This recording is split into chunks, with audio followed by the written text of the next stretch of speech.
name is Comrade Wasiu Ajadosu. I'm the chairman of Nigerian Union of Journalists, Osun State Council.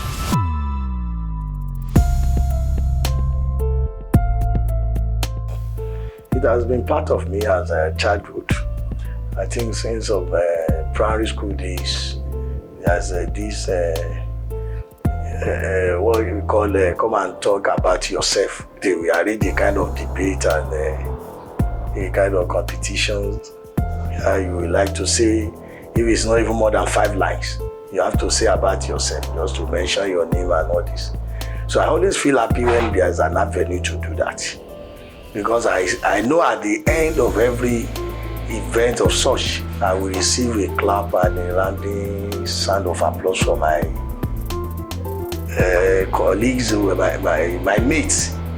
So I always like to talk, and when the opportunity comes, I actually maximize the opportunity. When we got to secondary school, my area of concern has to do with debate and quiz competition. I involved much in debate. And after a debate on a day, there's an inter-school debate. It was held in, I think that should be School of Science in Ikeo. On our way back to school, the literature teacher said, you are free to study 2 courses. He said, it will be good for you to be a lawyer, or you become a journalist.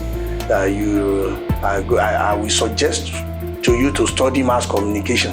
I was wondering, what is mass communication? Because as a secondary school student, I could not interpret what mass communication means.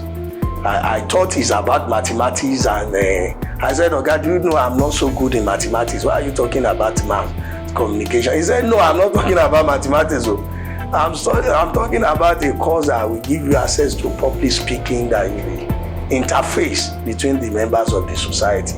And that was actually arose my interest in journalism study.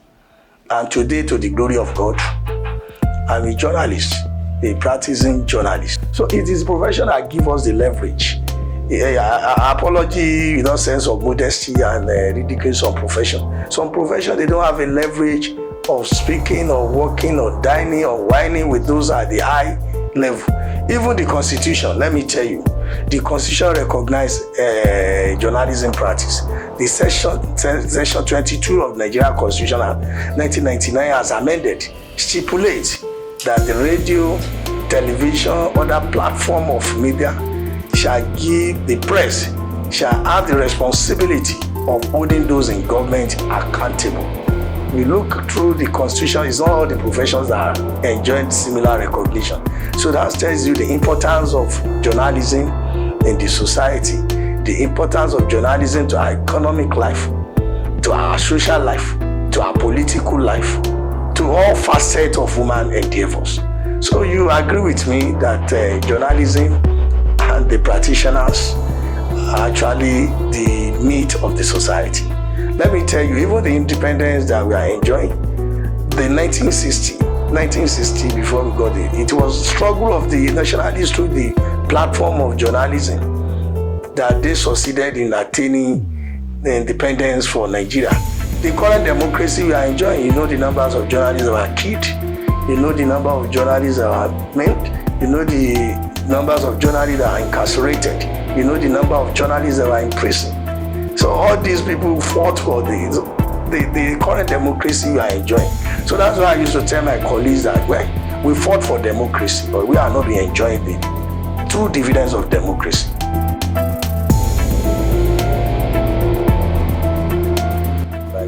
My calculation is not wrong. I think, yes, something around 16, 17. I've been practicing this profession. And I've been practicing with the Radio Nigeria, the broadcasting organ of federal government, FRCN, Federal Radio Corporation of Nigeria.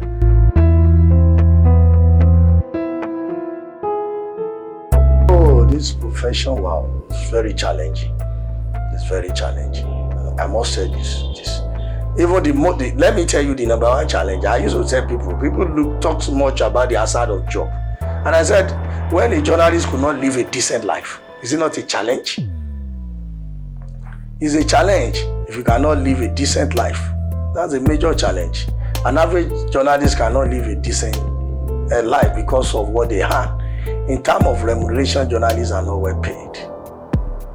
And compared to what is happening in advanced countries, they are receiving good salary. And the environment where we are working, the environment is very hostile. The environment is very hostile. Especially the politicians see us as enemy. I used to tell some of them who are my friends that we should see ourselves as a partner. We are friends. We are fighting for a common goal. We are not an enemy. They are just treating us as a necessary evil. Let them come and talk because they're journalists. But we want them to see us as very important and integral part of the society. You know, the man that gave us the accolade, the fourth estate of the Thomas Jefferson, he said he has an option. That was I could not recollect his number, former president of the United States of America. He was the one that gave us the accolade of fourth estate of the realm. He said if he has an opportunity to make a choice between free press and legislature, he would prefer the press. That press are the conscience of the society. Press are the mirror through which you see the society. So all this is based on the importance of the media to the society. So you will agree with me that we are not well treated. If truly we are the fourth estate of the realm, after the executive, legislature, judiciary, that means we also deserve to be living a decent life. And look at what I said earlier, that even period to this republic that we are in, a lot of journalists were killed in the course of performing their profession. Popular among them was Deligua. Everybody, he became a template because of his vibrancy and rigidity in the newspaper production and magazine production, where he dwelled so much on investigative journalism. So he was killed. Is that not a side of the job? And the journalist, if there's any, even by the time you are even trying to assist the society, the mass, the downtrodden, at times they don't see the way you are seeing it. Some of them will see you as part of government. It takes a lot of effort to explain. If there's a protest, for instance, and you are trying to project the protest to capture it so that the members of the public will be aware of the situation, the protester will want to attack you, believing that you are in government. It takes a lot of effort to explain that no, there's a difference between the media and the government. So they say, attack them. And it's a situation that they attack some of our members, some of our colleagues. So it has been a very difficult job. We are being given there's a Freedom of Information Act, but to how extent has it been effective? The effectiveness of that freedom of information. This was a carrot given at the one hand and a stick on the other hand. There's a lot of lacuna and limitation that could prevent you in using that act. So genuinely, we are being bossed to a corner.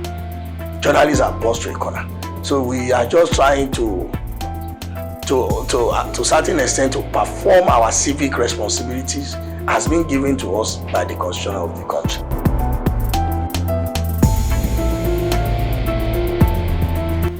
I could recollect the day that I broke the news of the death of Olaluko of Iloko Ijesha. When I heard that Olaluko, Ijesha Bola Shuri, joined his ancestor. As a young reporter, I was so that would be the first station to break the news. Unknown to me that there's a tradition that the announcement of the death should either come from the traditional chiefs or even the government. So at a point when I broke the news, I sent to the network in Abuja. They use it, and within 30 minutes, a report came in that the story is false, that Olaluko is still alive. I said, I've ended my career today, because how will I defend this? I've already announced that somebody is dead, and there's another counter report coming that no, the man is still alive. You agree with me that as a journalist, we near my grave when there's a counter report coming from the palace that Olaluko is still alive. After I've reported that, so I now move from my house and go and be staying in the palace.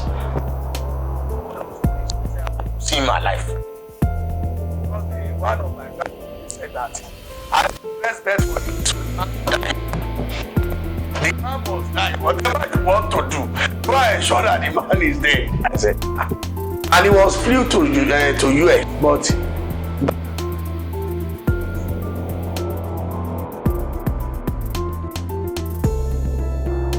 Bapala sọ pé tó bá jẹ́ dodo, ò ní lè sọ òdodo.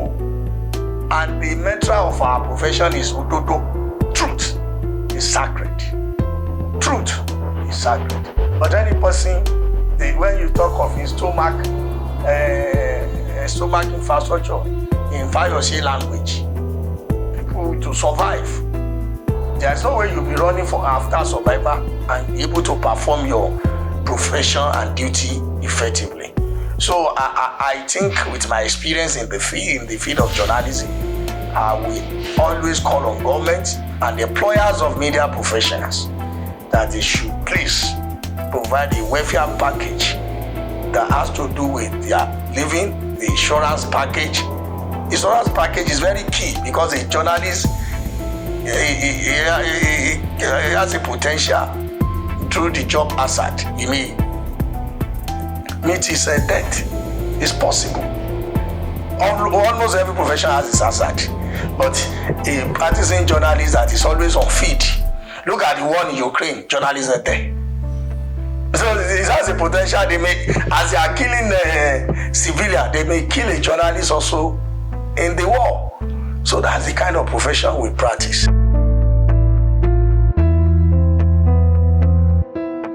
They should ensure that they acquire the necessary skills, and on the job they should be acquired experience, because you cannot give what you don't have.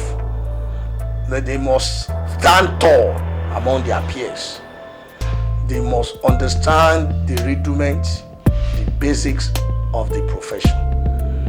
They must not make journalism is not where you come and make big money. If you actually want to practice journalism, if you are not interested, there are some PRO units in some multinational organization. You can go there and work so that you can earn big.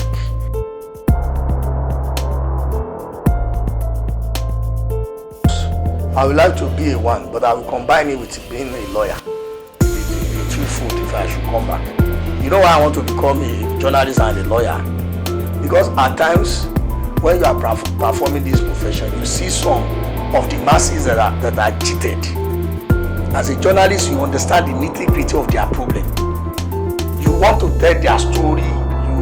You feel their pains. You feel their worries. You'll be catched with emotion at times. But the next stage of action after your reportage is that those who cheated them, you need to take them to court. And the process, you see that the lawyer that does not understand what the person in question is passing through, he be even demanding for money that the person does not possess. Although there's free aid counsel and all this. You know, the emotion through which I will follow that matters will be different for those who are not within, are not part of the matter from the nitty-gritty.